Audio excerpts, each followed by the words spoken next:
Michael, a Russian warship taking what sounds like pot shots or warning shots at a yacht. Has that ever happened before in British waters? Not to my knowledge, not recently. This is the Admiral Grigorovich. And this ship has been up and down the British coast for a couple of months. It normally sits off the Suffolk coast. Sometimes it goes up to the Dogger Banks. Obviously, this time it had gone down towards the Normandy coast, at the other end of the English Channel, I guess. It's even been resupplied. The Russians keep it there, and it escorts Dark Fleet tankers backwards and forwards up the Channel, because they figure, and they were right to figure that until this Sunday, that frightens off the British from doing anything, which it does. In March, the British government said, we will intercept Russian Dark Fleet ships passing anywhere near British waters. Since that time, over 150 ships and more than 200 transits have taken place. So the Russians have stopped believing us. On Sunday, the government then took this measure. The Grigorovich wasn't anywhere around when they intercepted this ship that was off near the Isle of Wight at the time, and they took it into Weymouth. So the million miles from where we exactly, are quite a long way away. Yeah. Why the Grigorovich had gone that far south, I'm not certain, but it basically patrols British waters to frighten us into not acting on what we said we were going to do.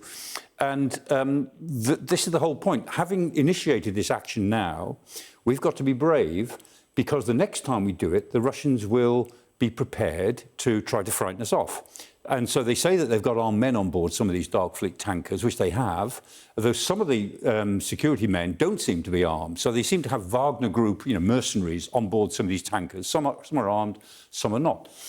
At the point at which we intercept a tanker with armed men on board, there will be a firefight, probably. So we can see the pictures of the tanker being seized on Sunday. We did, yeah. We could just show you those to remind us. So this is the operation that happened on Sunday. That's right. But you're saying that, as far as we know, there weren't people that were armed on board? No, apparently not.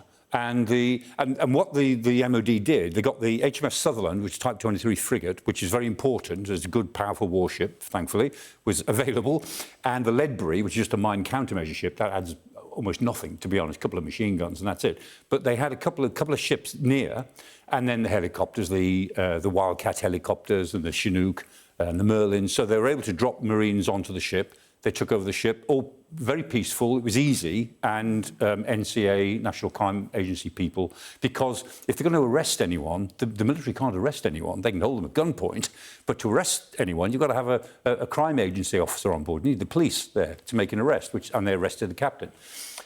So having done it once, if we do it again, it's going to get harder, because the Russians now will use the Grigorovich to sail up and down and challenge us. And the way around that is that we've got to be able to overmatch it, which means we need more ships than we seem to have available.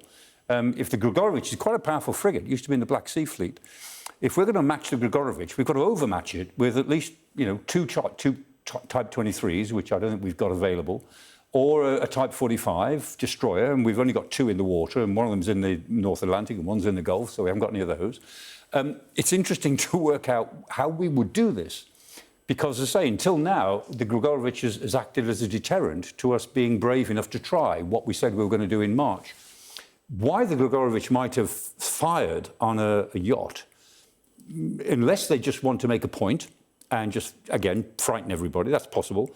We poke them, they're poking us back? Maybe, yeah, that could be that. Or it could be maybe they thought that the yacht had journalists on board, or was some sort of unofficial British attempt to get close and that they needed to fend it off. Maybe they're just getting a bit paranoid because they know that we are now ramping up, not just us, but the French are doing it, and so are some of the Scandinavian countries, the Swedes and the Finns are now getting very keen on intercepting Dark Fleet tankers, and also these ships that drag their anchors and try to damage our cables and pipelines.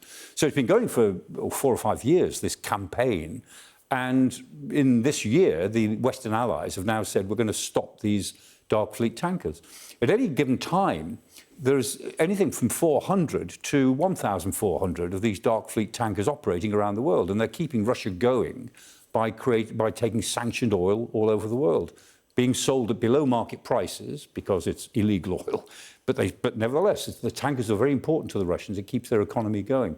So we've been saying for ages that we'll stop this.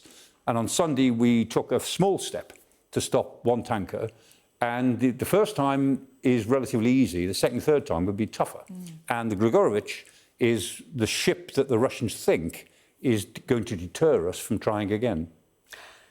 So we haven't got a ship nearby. What about the French? I mean, this is in the Channel, just south of the Isle of Wight, so not far from where this tanker was taken on Sunday.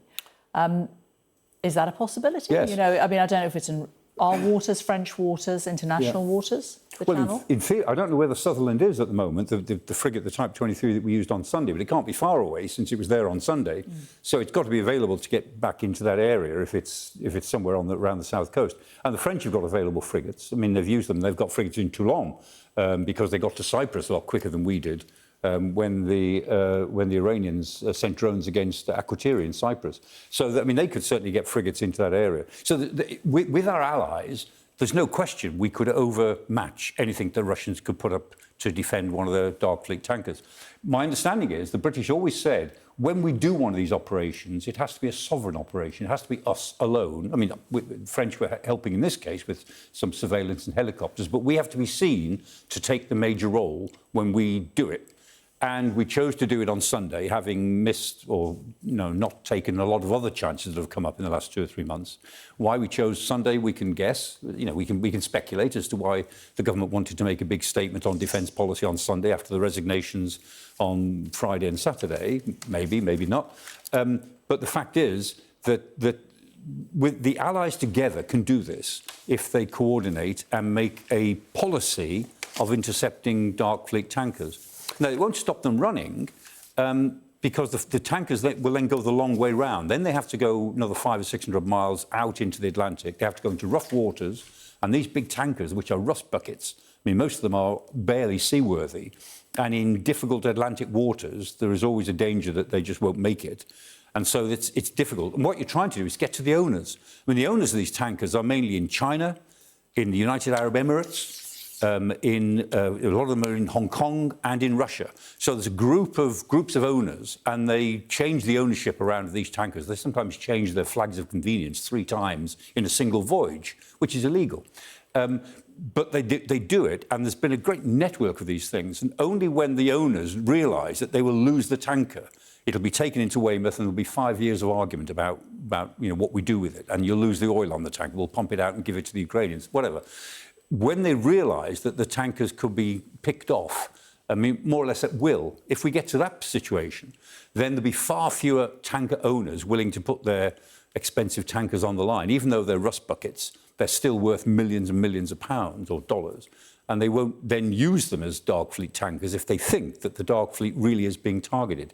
So far, there's been, as it were, pinpricks, but it would have to be a more organised campaign by the Allies to really do something about it. And if that campaign were to start, the Russians will retaliate.